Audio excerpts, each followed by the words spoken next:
Hello, everyone, and welcome. Today, we're going to be focusing on Chapter 3, all about models of abnormality. When we're looking at different models or paradigms relating to abnormality, these are often used by scientists and clinicians in order to treat abnormality, simply because these various models influence what investigators observe, the questions they're going to ask, the information they seek, and how they interpret this information.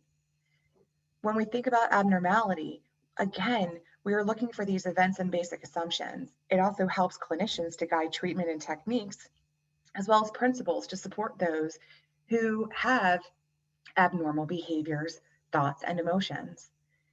It's also involving multiple models of abnormality, simply because, especially when we're in conflict, these various models will focus on one aspect of human functioning because there's no single model that can explain all aspects of abnormality.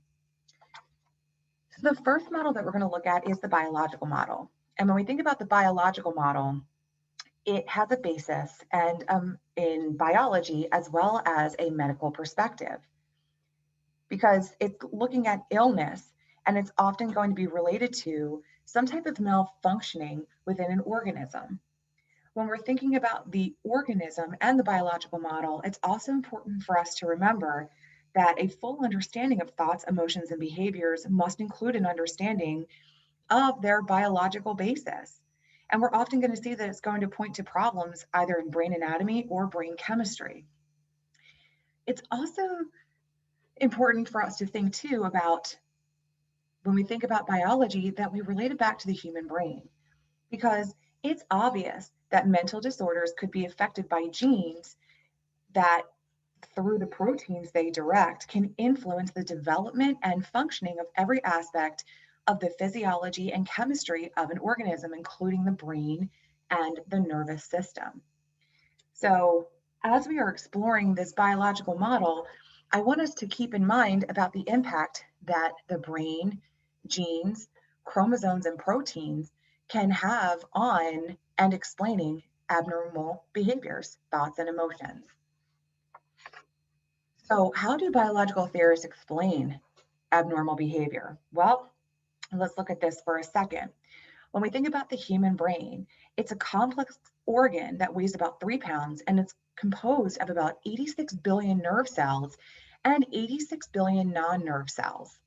The brain is connected to the top of the spinal column, and together they make up the central nervous system.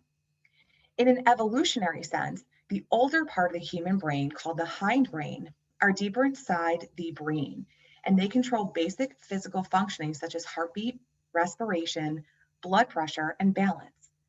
The midbrain controls sleep and waking and many basic reflexes. It also can include things um, that are also related to the forebrain. So the more recent forebrain will include sections near to the surface where that's going to influence things like motor function, sensation, and emotions. The most highly developed structure in the human brain is what's called the cerebral cortex. It has two halves or hemispheres, which are connected by fibers in the corpus callosum. The left side of the brain generally is connected to the right optic pathway and the right side of the body, while the right hemisphere is it goes to the left side of the brain and is controlled by or is impacting the left optic pathway. The cerebral cortex maximizes its surface area by way of many convolutions throughout its several lobes, which are involved with things like seeing, hearing, and other sensations, as well as fine motor control, speech and language, and learning, as well as some higher functionings. Nearly 20% of nerve cells in the central nervous system are found in the cerebral cortex. And what we find is that because of these connections, you can find that there are some psychological disorders and specific brain structures that are interrelated. So, how do biological theorists continue to explain abnormal behavior based on brain chemistry? So again, the human brain contains many billions of tiny nerve cells, and these are called neurons. Nerve impulses are collected from other neurons and passed along as a moving electrical charge from the branching dendrites through the cell body and down to the neuron's axon. The axon is the part of the neuron that carries these neural impulses to other cells. In a normal resting state, the neuron carries a slight negative electrical charge. As an impulse moves across a neuron, the cell membrane depolarizes as it allows positively charged sodium ions to enter into the cell. And during this process, it briefly alters its electrical potential to a positive state. The positive ions are expelled, and the neuron resets itself to a negative resting potential. Through this cycle, which can be completed within 3 milliseconds, the electrical impulse, which is also called the action potential, is propagated as a moving depolarization that travels down the length of the neuron. Transmission between neurons, however, is not electrical, it's chemical. Neurons don't interact with each other through direct physical contact. Instead, they meet at the synapse. A tiny gap called the synaptic cleft separates the presynaptic neuron's axon from the postsynaptic neuron's membranes. So in order to fill this gap, the electrical nerve's impulse triggers a release of molecular cell or molecular molecules, I should say, of specialized chemicals, and these are called neurotransmitters, which are stored in the synaptic vesicle near the end of the axon. Once released, you'll find that neurotransmitter diffuses across the synaptic cleft and lodges into receptor sites in the membrane of the postsynaptic neuron. If enough neurotransmitter substances bind to the receptor sites, the postsynaptic neuron begins to depolarize, and an action potential moves across the surface to the next connecting nerve cell in the circuit. These are complex arrays of interconnections, with some neurons receiving input from thousands of others, resulting in trillions of possible synaptic connections in the brain. So when we think about neurotransmitters, something for us to think about is that neurotransmitters are chemical substances that are released in the synapses that enables transmission of impulses from one neuron to another. And there are dozens of neurotransmitters that are in the brain. Some of the most common neurotransmitters are ACH, which is, and I always butcher this word and I apologize, acetylcholine. And this is something that can relate to something like adrenaline or epinephrine. There's also noradrenaline and norepinephrine, dopamine, and serotonin. Other neurotransmitters are amino acids, including GABA, glycine, and glutamate. However, each neuron releases only one type of chemical neurotransmitter into the synaptic cleft. At some synapses, the effect of the postsynaptic cell can be excitatory, meaning that the actions summed together make the postsynaptic neuron more likely to fire. And other synapses produce effects that are inhibitory and make the postsynaptic neuron less likely to fire. So when we look at a single neuron, it can receive both excitatory and inhibitory influences at the same time. And these are integrated or summed together in determining the firing of the state of a neuron. When we think about the abnormality and we're thinking about the neurotransmitters, again, this can lead to specific mental disorders if they are overfiring, if the neurotransmitters are overfiring or underfiring. And when you find that a neuron is receiving both excitatory and inhibitory influences, you can also see too that there might be a shift in what is actually going to be released. And the neuron might send a chemical message to the brain and to the thyroid, which is a bow-like, it's shaped in a bow and it's in your neck. And that is where messages are sent to release certain neurotransmitters and hormones in our body. So when we're thinking about neurotransmitters, remember that an overexcitatory or an over-inhibitory fire may result in a relation to a mental illness. When we think about the chemical activity, abnormal activity in the endocrine system or your hormones are also related to mental disorders. Again, something like cortisol can be linked to anxiety and mood disorders. And as we're going to be talking about this further when we're looking at specific mental illnesses, we're going to find that the brain and the endocrine system are very closely intertwined.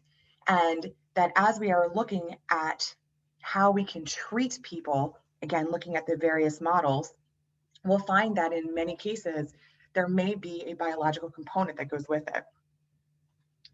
When we look at abnormalities in brain anatomy or chemistry, you can also find that sometimes it can be a result of genetic inheritance.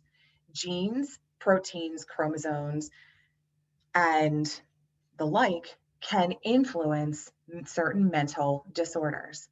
And there are studies that suggest that inheritance can play a part in certain mood disorders, schizophrenia, and other mental disorders, including substance use disorders and eating disorders. But in most cases, there are several genes that combine to produce actions and reactions. And these actions and reactions can influence how one will release or not release certain hormones and neurotransmitters. It's also important to remember, too, that each cell in the human body contains 23 pairs of chromosomes, each with numerous genes that control the characteristics and traits that a person will ultimately inherit. When we think about genes that contribute to mental disorders, it can be viewed as mistakes of inheritance. So you may find in some cases that there are what are called mutations. And when we are thinking about how to define mutations, it's something that can influence how and in what ways you will find that someone is releasing these neurotransmitters. So when you think of mutation, this is often related to the changing of the structure of a gene. And then you'll find that it results in variants that may be transmitted to subsequent generations, and that there's a single base unit in the DNA that may be deleted, inserted, or rearranged to larger sections of the genes or chromosomes. When this happens, it can cause an influence in mental illnesses. Again, when we think about genes, they're inherited. So you may find that something like a virus can impact this gene set. For someone like you received 23 chromosomes from your biological mother and 23 chromosomes from your biological father. If you were to have a certain virus, that might change your genetic makeup in your DNA. Therefore, when you partner with someone and choose to have children and you have a child, that DNA structure has been mutated or changed. And a lot of this is also the result of normal evolutionary principles, that over life and over time, there are going to be certain things that change DNA. When we think about evolutionary theorists, they're suggesting that genes contribute to adaptation and survival. And many contemporary pressures can cause this genetic inheritance to be less adaptive, which leaves some people prone to abnormal psychological patterns. So, how do we treat biological disorders? In short, many biological practitioners will attempt again to identify the physical source of dysfunction to determine the course of treatment. So typically they're going to have 3 different types of treatment: drug therapy, brain stimulation, and psychosurgery. So in looking at drug therapy, this is something that has been around since the 1950s, when we started finding psychotropic medication that can help with the processes in our brains that send and receive chemical signals for neurotransmitters. There are 4 major drug groups that are used in therapy, and we're going to be discussing this more when we look at chapters 8 and 15 in looking at treatments. There are anti-anxiety drugs, antidepressants, anti-bipolar drugs, and antipsychotic drugs. Something to think about is that if you're ever watching TV, right, and you see a medication that comes on that can help with something, you will often find that you will hear during the commercial a list of potential side effects and what to do. Well, one of the reasons that this happened is because there were a number of cases in which certain anti-anxiety, antidepressant, anti-bipolar, and antipsychotic medications were causing significant outcomes. And after a series of lawsuits, there was now a need to place these that not only can people hear, but you also see potential side effects when you receive medications. Right now, it's only, excuse me, it's only in the United States and New Zealand, but there's been a push for the European Union and other parts of the world to also do this as well. So it can be helpful to provide information to people to know that there are potential side effects in taking these medications. And it also provides the information that can be extremely helpful for people to take the power and control back in their treatment. But it can have drawbacks as well. Because of the extra money that's now needed to be spent on commercials and pamphlets of information, that cost is not absorbed solely by the pharmaceutical company. It now goes to the cost of the medication to the lay person. It can also provide misinformation, especially if they have found that there's new side effects or paradoxical effects. Paradoxical is an opposite effect of a medication. But if there's any new side effects or paradoxical effects and they aren't reported, that can provide misinformation. Finally, there's also pressure on doctors to prescribe certain drugs based on the fact that it's received popularity. So let's talk a little bit more about additional treatments. So when we think about brain stimulation, it can be direct or indirect. So let's first look at electroconvulsive therapy, or ECT. So ECT is a procedure that's done under general anesthesia in which small electric currents are passed through the brain, intentionally triggering a brief seizure. ECT can cause changes in the brain chemistry that can quickly reverse symptoms of certain mental health conditions. It often works when other treatments aren't successful and when the full course of treatment is completed, but it doesn't often work for everyone. And there's a lot of stigma that's attached to ECT, and it's based on early treatments where high doses of electricity were administered without anesthesia, which led to things like memory loss, fractured bones, and other serious side effects. And while it's much safer today, it can still cause certain side effects. So it's now given in a controlled setting to achieve the most benefit with the fewest possible risks.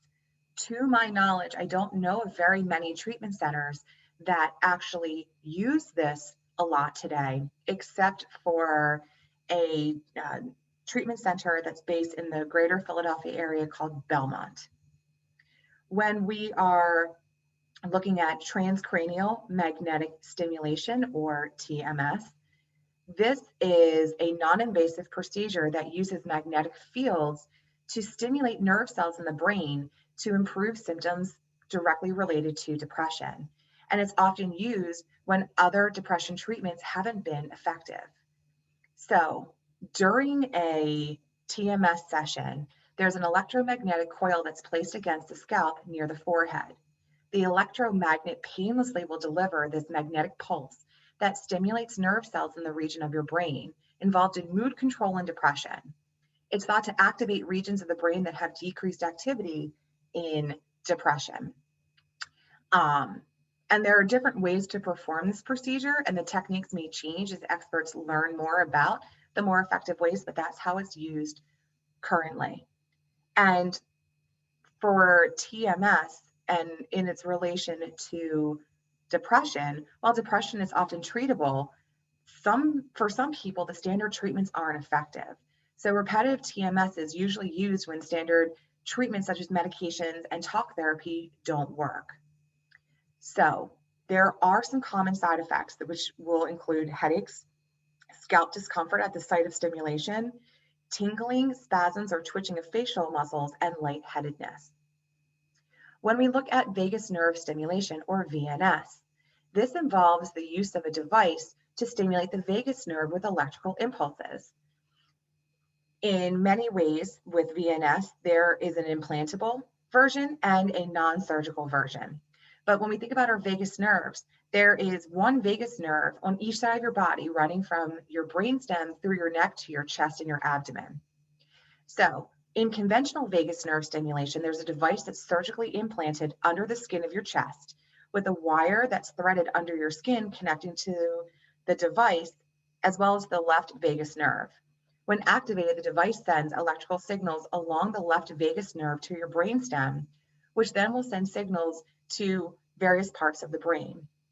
The right vagus nerve isn't used because it's more likely to carry fibers that supply nerves to the heart, and you don't want to overstimulate your heart because that can lead to death.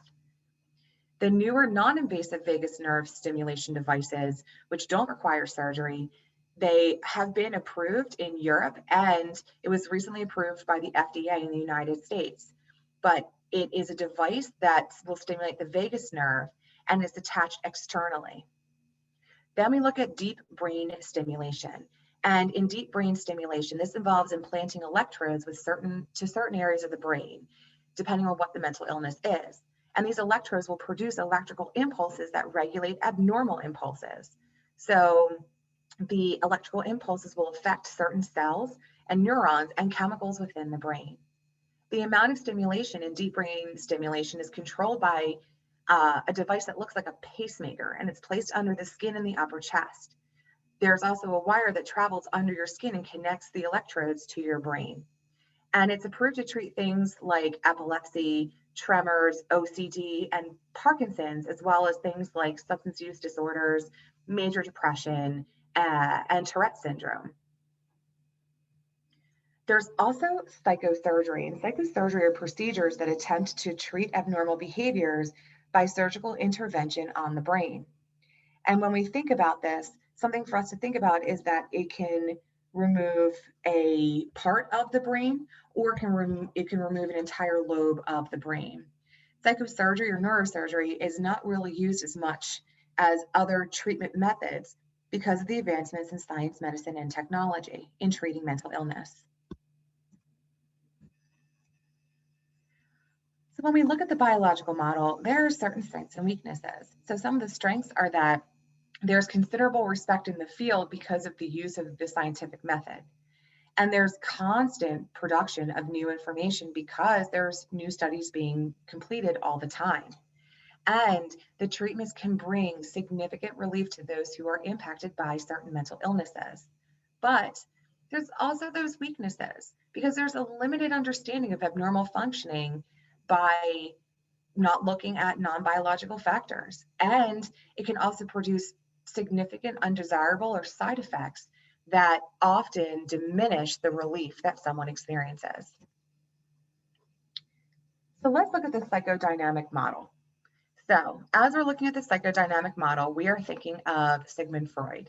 And Sigmund Freud developed the theory of psychoanalysis. He proposed that a person's behavior is determined largely by these underlying unconscious, dynamic, or constantly changing psychological forces, and that the abnormal symptoms that people experience are results among a conflict in these forces. So he is personally responsible for a number of different things. So the first is that there are three unconscious forces that shape personality: instinctual needs, rational thinking, and moral standards. So this is where the id, the ego, and the superego are all interconnected, and we'll be talking about that more during our time together. He also found that there were conflicts, and when we are thinking about these conflicts, that a conflict between the id, the ego, and the superego all can lead persons or individuals rather to look at whether the conflict is healthy, which can lead to balance, or if it's excessive, then it can lead to dysfunction. And when we think about the id, the ego, and the superego, it's also important for us to remember that the id is the pleasure principle, right? So as the pleasure principle, you often find that it is driven by things that bring pleasure, like eating a cake or going for a jog. when we think about the ego operates on something that's called the reality principle. So it looks at what's actually happening in this moment. The superego is based on morality, and it's trying to get you to make good decisions and be an upstanding person. So when you have these conflicts that are happening, like if I'm looking at the superego, right? If I'm looking at morality, or let's look at all of them. So if I am in the id, right? This is the source of all psychic energy, and it's the primary component of personality. And this, according to Freud, is the only component of personality from birth to death. And it's entirely unconscious, and it's instinctive and primitive. So, in this pleasure principle, I am looking for immediate gratification for my desires, my wants, and my needs. So if I'm looking at something, I might say, I am feeling some kind of way, so I'm going to eat that cake to feel better. The ego will develop from the id and ensures that impulses of the id can be expressed in a manner that's acceptable to the real world. And it's the component of personality that's responsible for dealing with reality. So the id says, I feel crappy, so I'm going to eat that cake. The ego might say, yeah, but you are trying to lose weight, so eating that cake might become problematic. When we think about the superego, this begins to emerge around age 5, and it holds these internalized moral standards and ideas for what we acquire from our parents and society as far as what's right or wrong. And it provides the guidelines rather for making judgments. The superego is two parts. The conscious includes information about things that are viewed as bad by our parents and our society, and they're often forbidden or can lead to consequences, feelings of shame and guilt or remorse, and even punishments. The ego ideal includes the rules and standards for behavior that the ego aspires to. So again, the id says, I'm feeling crappy, I want to eat that cake. The ego is like, well, I don't know if we should eat that cake because you're on a diet. The superego may say, well, you know that you got in trouble when you ate too much cake because it made you sick and your parents yelled at you. So really eating that cake is probably not going to be the best thing. So I'm going to put it back onto the ego to make the final decision. When we think about Freud, he also came up with other information that was really helpful in us to understand how our thought processes impact our emotions, which impact our behaviors. So he looked at different defense mechanisms and how they're operated and what this might look like. I encourage you to pause this video to take a look at this chart in front of us, and when you're ready, unpause and continue the video. He also proposed developmental stages. So Freud said that there are 5 stages of psychosexual development that put different pressures on the id, the ego, and the superego during each stage, which is based on age. And that during these stages, there's certain conflicts that people grapple with in relation to their sexuality, to their self, because the id and the ego and the superego challenge someone based on additional lived experiences to grapple with how they can move through these conflicts. If there's success during this conflict at the age stage, then there's personal growth. If someone doesn't succeed and is unsuccessful, there's going to be fixation at the early developmental stage, which leads to psychological abnormality. And that in order for a person to be able to live a life with personal growth, they have to go back to the earliest stage in which there's psychological abnormality or there was unsuccessful conflict resolution, resolve that conflict, and then move on to either the next stage that needs to have conflict resolution, or it will then resolve most of the conflicts, and then a person can continue to move on with their life. So how do other psychodynamic explanations differ from Freud's? Well, self-theorists believe that there's a unified personality, so that the id, the ego, and the superego don't necessarily exist. It's one personality that's based off of primarily morals and the experiences that we've had in life that has dictated our morals around certain things. Object relation theorists believe that a lot of the drive is based on the need for people to be interconnected in relationships, especially between children and primary caregivers. So when you find that there are conflicts that haven't been resolved, it's simply because the child and the primary caregivers or the child and other significant relationships experienced conflict that have not been resolved. So what do psychodynamic therapies want to actually achieve? Well, they want to uncover past trauma and inner conflicts. And in order to do that, you find that the therapist will act as a guide.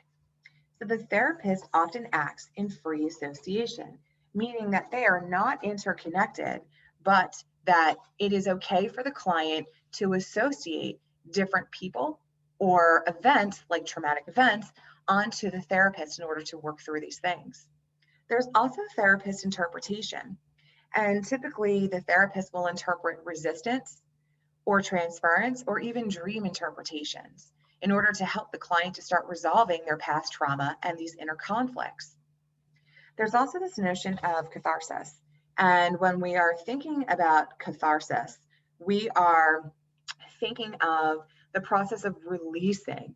So there's providing relief from these often very strong or repressed emotions. So in free association and therapist interpretation, and in processing these things, the client will often experience this release of emotions, which can be challenging for the client to work through, especially if they have a history of avoiding or repressing emotions. There's also working through. So you're working through the emotions, you're working through the thoughts, you're working through the behaviors.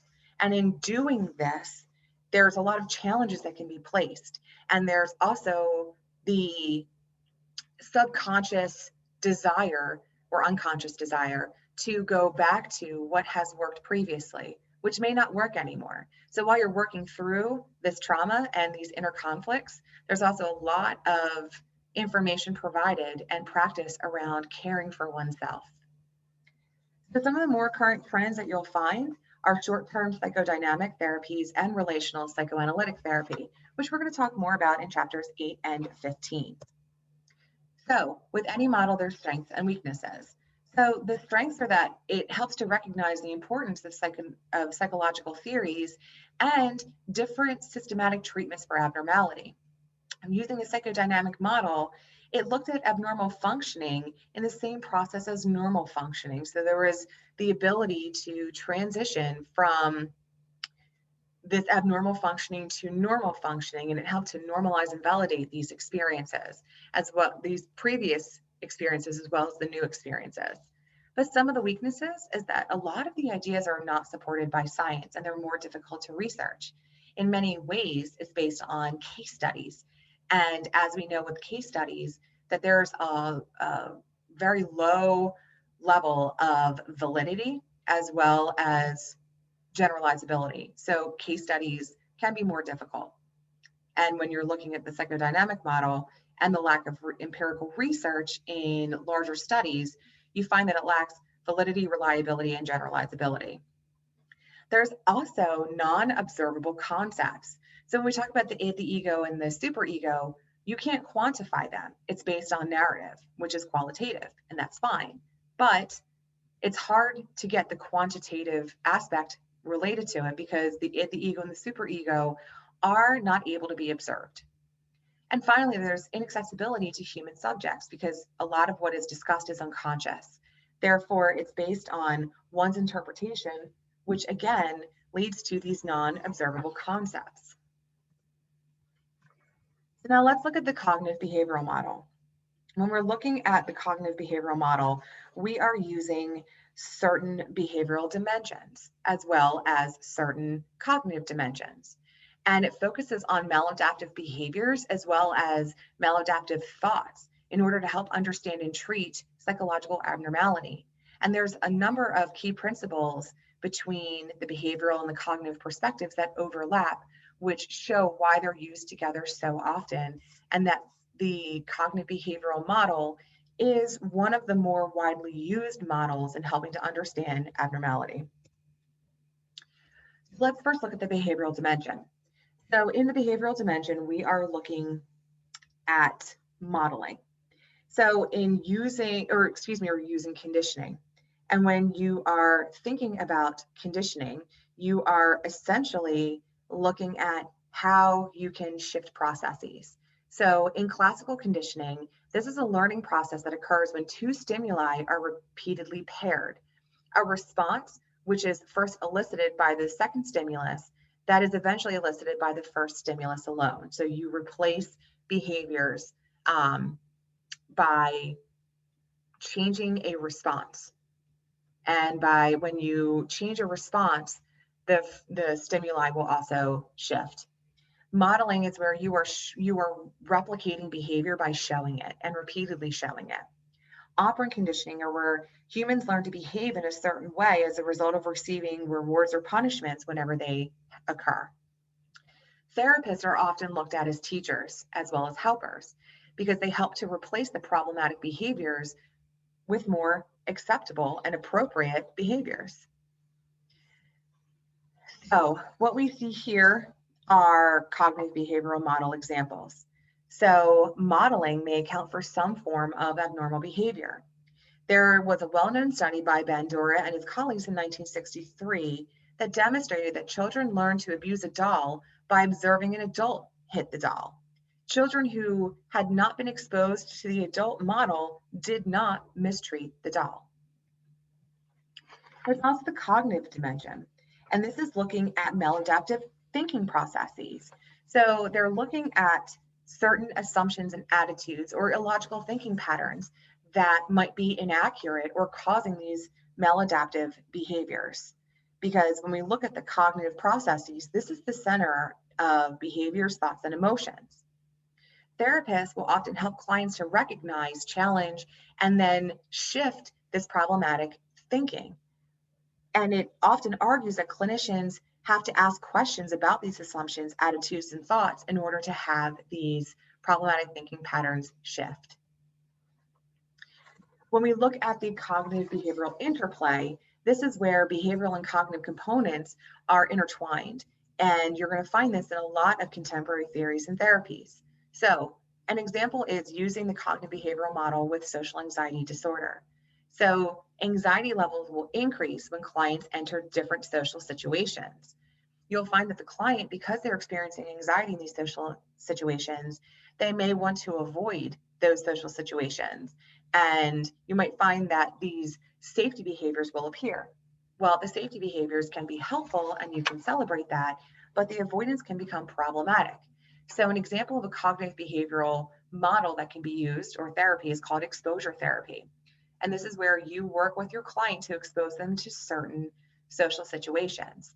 By working with your client and going to these social situations, you can help them in real time to work through the illogical thinking patterns or assumptions and also support them in entering into these certain social situations. And by doing that, you are allowing your clients to see that these illogical thinking patterns may not necessarily be true. And even if they are, that it's not necessarily as bad as they might have envisioned it being. Therefore, you help them to work through their thought patterns and you help them and support them through engaging in this behavioral situation. Therefore, you start finding that there's less resistance and more confidence in entering said social situation. And then you move on to the next social situation. You're not typically going to take them, for example, if you have someone who is afraid to go to a place where there's a lot of people, you're not going to take them to a football stadium or a baseball stadium to start. You may start them in a parking lot of a convenience store and then increase it to the parking to going into the convenience store and then the parking lot of a grocery store and then into the grocery store and then the parking lot of a Target or a Walmart and then into the Target or the Walmart and then increase from there. As with every model, you're going to find that there are strengths and weaknesses. So in looking at the strengths of the behavior model, this is a powerful force in the clinical field because it's used often and can show immediate results. It's also very broad and is clinically useful in a number of different situations. It also focuses uniquely on the human process because you can identify the behaviors, the thoughts, and the emotions in real time and help support them to work through the interconnection of thoughts, emotions, and behaviors. It also lends to a lot of research because the behaviors and the shifts in behaviors are observable. And it can treat a number of different disorders, more so than other orientations. But there's also some weaknesses because the precise role of cognition in abnormality is not fully determined, at least at this time. And cognitive behavioral therapies are not effective with everyone. So there's no one size fits all, and that we can utilize this in conjunction with other therapies. If I haven't said it before, I will say it again, that once you start to practice, you will find that the therapies that we'll use will be eclectic because not everyone's going to follow with, or they're not going to align with behavioral change or cognitive change or psychodynamic change or utilizing a humanistic perspective. You may pull aspects from all of these different areas in order to find the treatment that best supports your client. When we look at the cognitive model, again, it's very broad and it's useful and effective, and it focuses on the human process. There's also a lot of research on the shifts in cognition, and it can be effective in treating a multitude of disorders. However, like with behavioral model, when we look at it in relation to abnormality, it doesn't, there's a connection, but it's not precise. And again, this model doesn't help everyone. And there are some changes that might not be possible to achieve using just the cognitive model itself. There's also a new wave of therapies that have emerged that can help overcome these weaknesses, including ACT and mindfulness-based techniques. So now let's look at the humanistic existential model. So humanistic views have an emphasis on people as friendly, cooperative, and constructive. Existentialists don't believe that existentialists believe that there's an accurate self-awareness and meaningful life that can be achieved, and that there can be total freedom, and it will typically result in negative or positive behaviors and outcomes. When we think of the humanistic existential viewpoint, there's not only a focus on self-actualization through an honest reflection, but that there is going to be, as we are looking through this honest reflection of one's strengths and weaknesses, we will utilize the strengths to work through the weaknesses. Therefore, the behaviors in individuals will then shift. And that if there is a dysfunction, it's often caused by self-deception.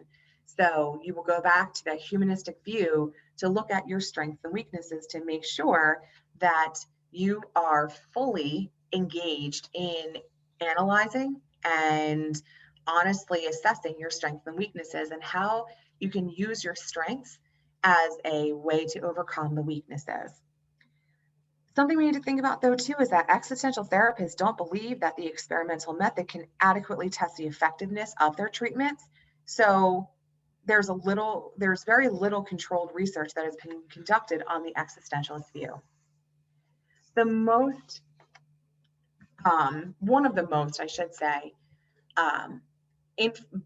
One of the biggest influences in the humanistic existential model is Carl Rogers. And when Carl Rogers looked at the humanistic theory and therapy, he said that there's a basic need for unconditional positive regard, that everyone wants to be connected in a positive way. And if it's received, then the individual has unconditional self-regard. And if it's not, then the person finds that they're only worthy in certain situations. So his therapy, client-centered therapy, was surrounded by the need for the client to receive support.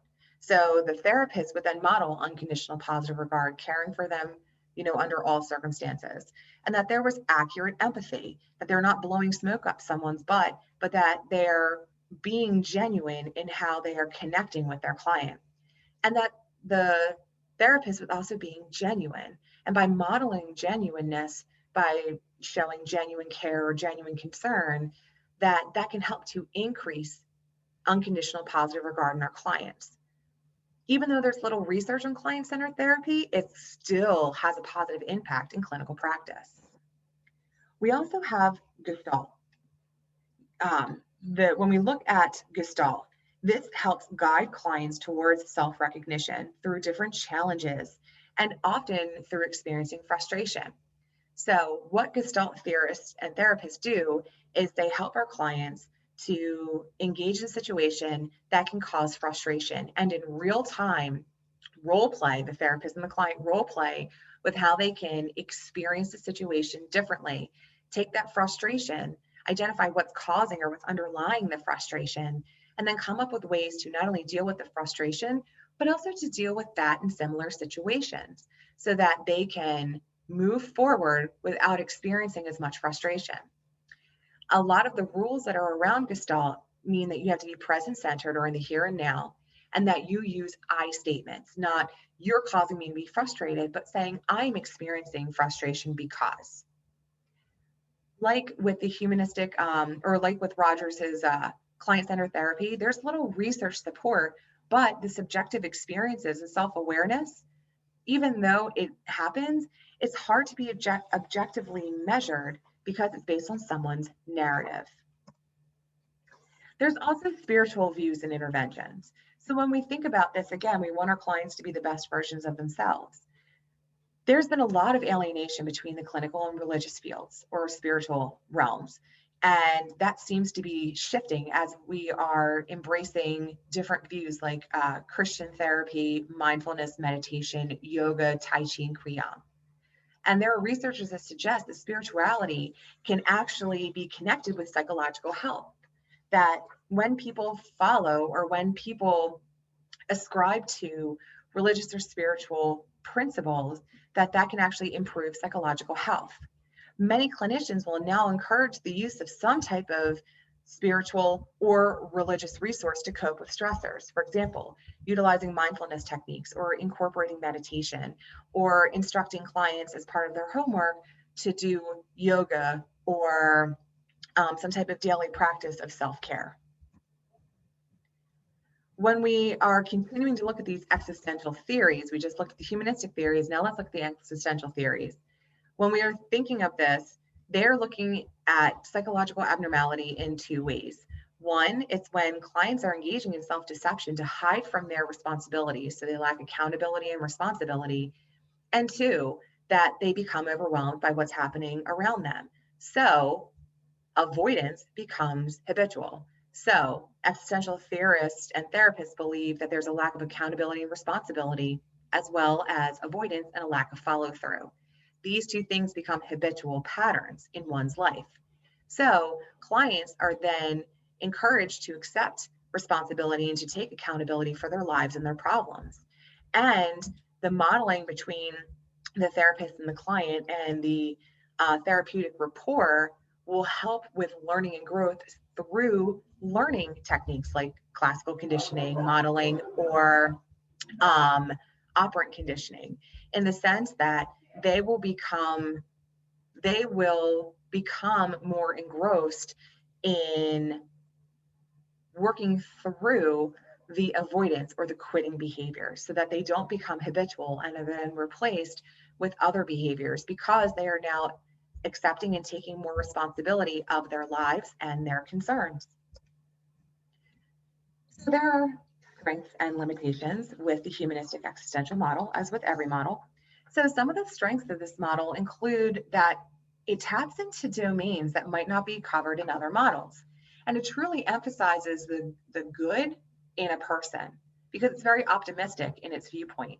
And it also emphasizes total health in that you are looking at things like mind, body, and spirit or religious or things that are bigger than oneself and the connection between these. However, some of the weaknesses are that it can be more abstract and difficult to research, and the scientific approach and the scientific method can't often be used. So there's a lot of disapproval through the scientific communities. However, that is certainly changing. Now let's look at the sociocultural model. In looking at the sociocultural model, we look at abnormal behavior when we look at social and cultural influences that can impact an individual. And typically what we're looking at are norms and roles that occur within a society and how those things change over time, as well as how someone views themselves as part of a larger culture or the larger society. If they come from if they are acculturated or assimilated, for example, they might struggle with shedding their old dominant culture and embracing the mainstream culture in which they are now identified with. We look at two major perspectives in the sociocultural model: the family social perspective and the multicultural perspective. So in the in the family social model or theory, I should say, we look at how there are different things that happen within the family that can impact how someone operates within a larger society. The first thing we look at are social labels and roles and diagnostic labels, because how someone is labeled within a society as being good or bad, or if their behaviors are deviant or acceptable, or if they are given a diagnosis within the larger society, which has a stigma attached to it, they take on these labels. And as they take on these labels, they then act out according to what the label says. When you think about social learning theory, which is a sociological perspective, in social learning theory, it's a theory of learning different processes and behaviors, which proposes that new behaviors can be acquired by observing and imitating others, but that when we look at the behavior, when you're observing that behavior, the learning also occurs through observation of rewards and punishments, which is called vicarious reinforcement. So as this happens, there can be change. But if they don't see that modeled behavior, then those labels will stick and the roles will continue. They also look at the importance of social connections and supports. Those who have stronger social connections and supports typically will have no problem, for example, seeking support if they have a mental illness. But if they lack social connection and they lack social support, it can be problematic in them receiving support for a mental illness and other issues. They also look at the family structure and communication. So in looking at this, we look at family systems theory. And family systems theory is something that was created by Murray Bowen. And it's a theory of human behavior that defines the family unit as a complex social system in where members interact to influence each other's behaviors. Family members interconnect, making it appropriate to view the system as a whole rather than in these individual elements. So in looking at this, you can either be enmeshed or disengaged, or that there's a healthy connection that happens. If there's enmeshment that happens, that means that there's too much of a blurred boundary within that family unit. If there's disengagement, that means that one or more family members have completely removed themselves from the system, which throws the family system off balance. In looking at this, they also look at treatments where psychological problems that are emerged are best treated by using things like family therapy and engaging in one's natural social setting. The perspective then helps with different approaches like group therapy and family therapy, as well as couples therapy and community treatment. There's also this notion of avatar therapy, which is more virtual reality therapy. And in avatar therapy, clients will use this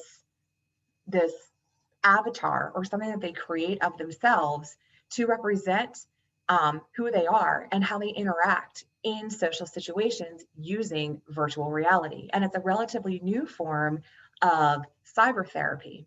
It can help with treating phobias and traumatic memories, fears, social anxiety, loneliness, and even hallucinations. But clients know that they're entering a make-believe world when they receive the avatar therapy. So how can this then be translated into the real world? Well, it's going to happen in a variety of ways. You'll find that in avatar therapy, or those who are proponents of it, find that allows the client to create who they are and to engage in a way that can be healthier for them. And by engaging in this virtual reality that is similar to the larger reality or their social world, that they can then take the lessons that they've learned in virtual reality and apply them to their real life situations. Those who are not a proponent for avatar therapy say that while the virtual world can be created to simulate what's happening around them, if they are avoidant or if they are minimizing issues or concerns, then you're not really doing what those real world problems what those real world problems are. They're not being addressed, and you're not doing justice for your clients because they're continuing to avoid or minimize what is happening around them. When you look at the multicultural perspective, we first need to talk about culture. So culture is a set of values, attitudes, beliefs, history, and behaviors and perspectives that are shared by a group of people and communicated from one generation to the next.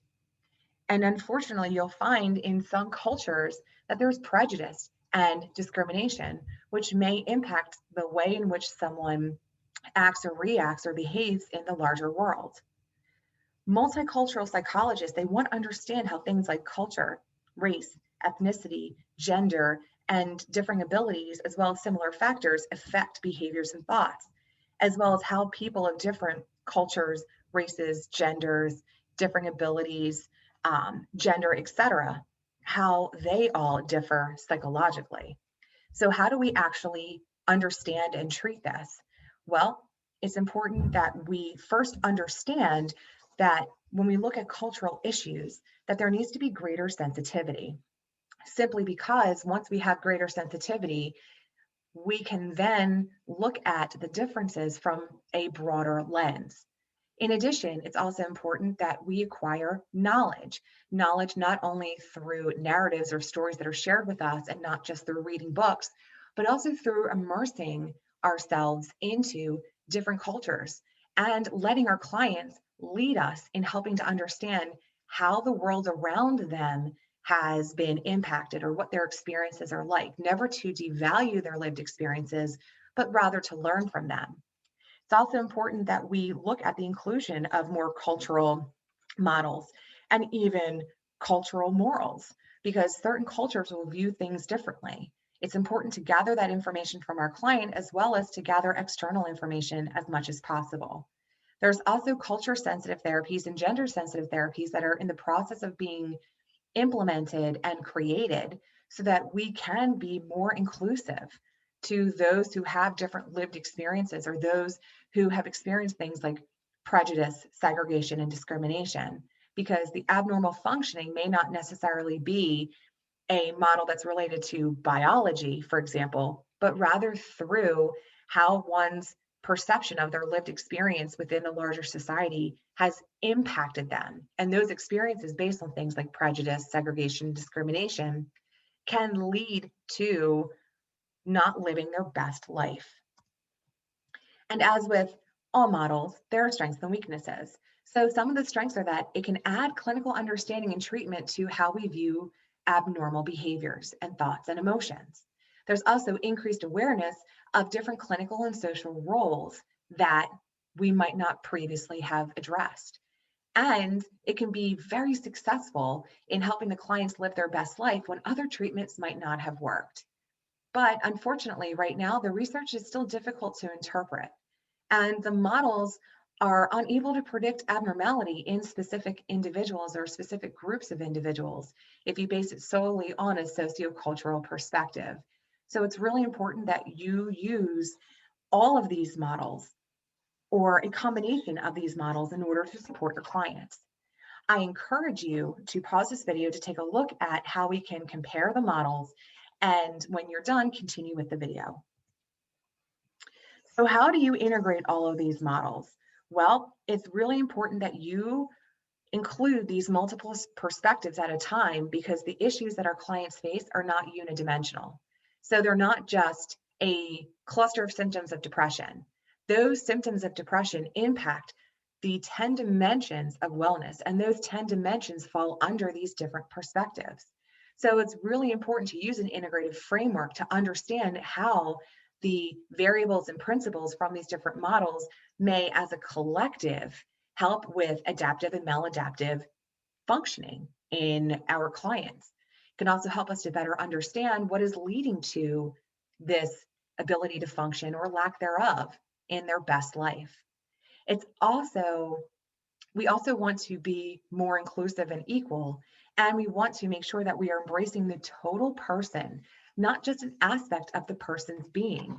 Again, in reflecting back on the 10 dimensions of wellness, How we understand someone and how we understand their functioning is going to be based on looking at them from a variety of perspectives. Because us as humans, we are not unidimensional, we are multidimensional.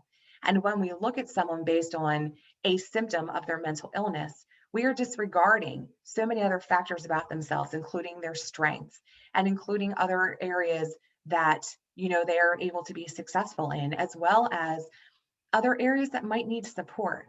So it's really important that as we look at integrating all of these models, that we are finding it um, helpful to utilize this from an eclectic perspective, not only in how we assess and diagnose, but also in how we treat and support. I hope that this was helpful for you. As always, if you have any questions, comments, or concerns, please feel free to reach out to me via email. Don't forget, in the description box below is your extra credit question for this week. All you need to do is answer the question in the comments section, take a screenshot, and upload it for up to 1 point added to your final grade. Also, don't forget that this is due by Sunday at 11:59 p.m. I hope that all of you have a wonderful day. Until next time, take care and be well.